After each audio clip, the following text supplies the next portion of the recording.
दोस्तों, ज़िंदगी के 100 वर्ष मैं आज 5वें दिन आपसे मिल रहा हूँ और अपने मन की बातें आपसे शेयर कर रहा हूँ।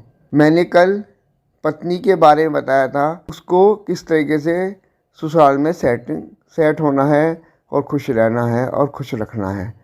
अब यही प्रश्न, यही तरीका हम अब पत्नी को कैसे खुश रखना है और अपने आप को खुश रखना है, परिवार को खुश रखना है। तो अब मैं पति के ऊपर ये बात शेयर कर रहा हूँ। जीने के लिए भगवान ने एक बहुत प्यारा जोड़ा ये बनाया है, पति पत्नी का।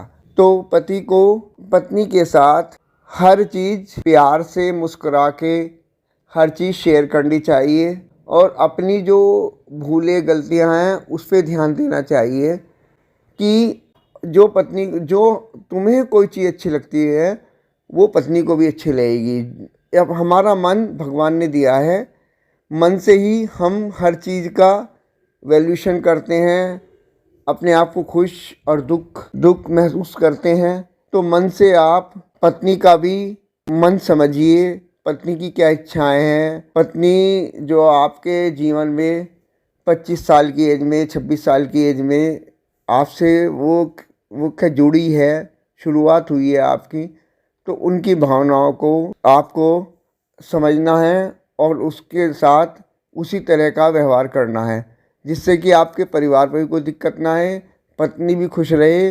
और वो जब आप उसे समझोगे, जब वो आपके साथ एक सहयोग भावना, एक फ्रेंडशिप टाइप से चलेगी, तो पत्नी को भी हस्बैंड को एक फ्रेंड के रूप में ही समायोजित करना चाहिए और उसकी खुशियों का ध्यान रखना चाहिए। और उसको जो भी उसकी इच्छाएं हैं जिसमें अपना नुकसान ना हो, फिजूल खर्ची ना हो, हमें रुपए का भी ध्यान रखना है और उसकी हर इच्छाएं पूरी करके अपने मन को भी खुश करना चाहिए। उसे भगवान का प्रतिनिधि समझना चाहिए कि भगवान को किसी ने नहीं देखा, लेकिन भगवान ने ही हमें सब चीज़ दी। तो ये पत्नी का बहुत बड़ा अपने जीवन में रोल होता है हर तरह का। वो आपके परिवार को बढ़ाने का काम भी पत्नी का ही है।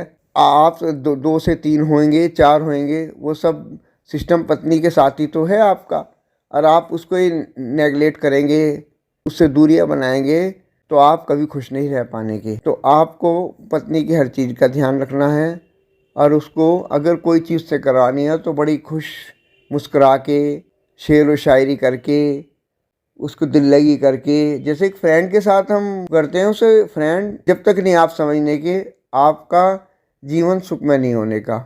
और जो आपकी कमियां हैं वो भी पत्नी से आप शेयर करो।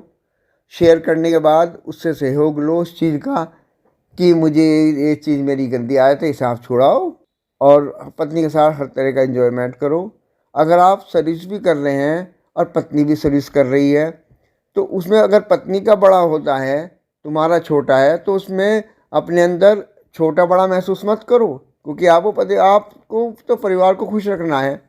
तो उसमें पत्नी से उसका ध्यान रखो और उससे खुले मन से मिलो, बंद कमरे में खुले मन से मिलो, तो वहाँ सब छोटा बड़ा हीन भावना सब खत्म हो जाएगी। जब आप खुले मन से मिलोगे और पत्नी में अगर कुछ मिस्टेक भी है, जब आ रहा है, जा रहा है, सर्विस कर रहा है, तो उसकी भावनाओं को समझो। अगर वो कुछ बात आपसे शेयर कर रही है तो उसमें शक नहीं होना चाहिए। जीवन में सबसे बड़ी चीज़ है दोस्तों विश्वास। अगर विश्वास चला गया, सब कुछ चला गया। तो पत्नी को कभी हे दृष्टि से, सभी उसकी दृष्टि से, क्योंकि आजकल 50% पति पत्नी सर्विस करते हैं और उसमें छोटा बड़ा होता। अभी मैं पीछे उसमें न्यूज़पेपर में पढ़ा, टीवी पे भी था कि वो एसडीएम बन गई, वो चपड़ासी था, या तहसीलदार का वो था स्टेनो। तो उसमें संघर्ष हो गया। संघर्ष ये हुआ कि पत्नी ने हीन भावना समझी या पति ने हीन भावना समझी, जब तो हुआ। तो उस चीज़ को नहीं, I love you, I love you, I love you में सब कुछ आ गया। और रोज़ पत्नी को उसके दुख दर्द, कोई परेशानी हो बताओ और अपना खुश रहो। खुश रहने का तरीका है फ्रेंड, शक ना करो, विश्वास रखो। विश्वास भगवान की सबसे बड़ी देन होती है।